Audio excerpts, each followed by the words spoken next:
KL கேசிங் ஓகேங்களா. இது வந்து வெறும் பொழுதுபோக்காக மட்டும்தான்.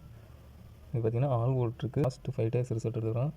இதில் பாருங்கள் சிம்பிளாக தான் இருக்கும். இதில் வந்து ஏ போர்டு நம்பர் எடுத்து +2 பண்ணணும் ஓகேங்களா. இப்போ வந்து முதல் நாள் பார்த்திங்கன்னா 5 ப்ளஸ் வந்து பார்த்திங்கன்னா 2. நேற்று வந்து நம்ம ட்ரிக் போட்டிருந்தோம் சி போர்டுக்குன்னு சொல்லி. சி போர்டுக்கு தான் வந்துச்சு 3 நாள். இப்போ வந்து ஆல் போர்டில் சிங்கிள் நம்பர் 2 மாறி வந்துருச்சு. ஏ போர்டுக்கு நம்ம கொடுத்தது சி போர்டு சிங்கிள் நம்பர் 2 தான் கொடுத்துருந்தோம். ஆனால் ஏ போர்டுக்கு வந்துருச்சு ஓகேங்களா. இப்போ அதே மாதிரி நாளைக்கு என்ன ஆல் போர்டு மட்டும் கொடுக்குறோம் பாருங்கள். 5 + 2 பாருங்கள். 5 + 2 வந்து 7 சிங்கிள் நம்பர் ஓகேங்களா. சிங்கிள் நம்பர் தான் 7. நம்ம கிடைச்ச ஆன்சர் 7. இப்போ அடுத்த நாள் ரிசல்ட்டை பார்த்தோம்னா அடுத்த நாள் ரிசல்ட்டில் 7 நமக்கு பாஸு. இப்போ வந்து மறுநாள் ரிசல்ட்டுக்கு பார்ப்போம். பார்த்திங்கன்னா ஏ போர்டு இது சைபர் + 2 பார்த்திங்கன்னா நமக்கு கிடைச்ச ஆன்சரு 2 சிங்கிள் நம்பர் ஓகேங்களா. இப்போ மறுநாள் ரிசல்ட்டை பார்ப்போம். பார்த்திங்கன்னா 2 நமக்கு சி போர்டு பாஸு. இப்போ அடுத்த நாள் ரிசல்ட் எடுத்து பார்ப்போம்.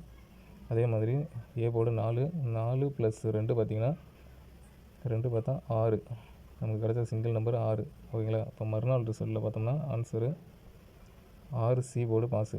இப்போ அடுத்த நாளைக்கு பார்ப்போம்.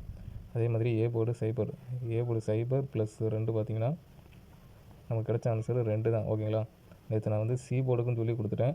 நான் 3 நாள் சி போர்டு வைக்கிறதுனால அதுக்கு சி போர்டு சிங்கிள் நம்பர்னு சொல்லி 2ன்னு கொடுத்துட்டேன். ஆனால் ஆல் போர்டில் வச்சுட்டான் ஓகேங்களா. ஆல் போர்டில் வச்சுட்டான். இப்போ வந்து பார்த்திங்கன்னா ஏ போர்டு 2 பாஸு. அதே மாதிரி நாளைக்கு 16ஆம் தேதிக்கு பார்த்திங்கன்னா ஏ போர்டு 2 + 2 பார்த்தோம்னா நமக்கு சிங்கிள் நம்பரு 4 தான் கிடைக்கிது ஓகேங்களா.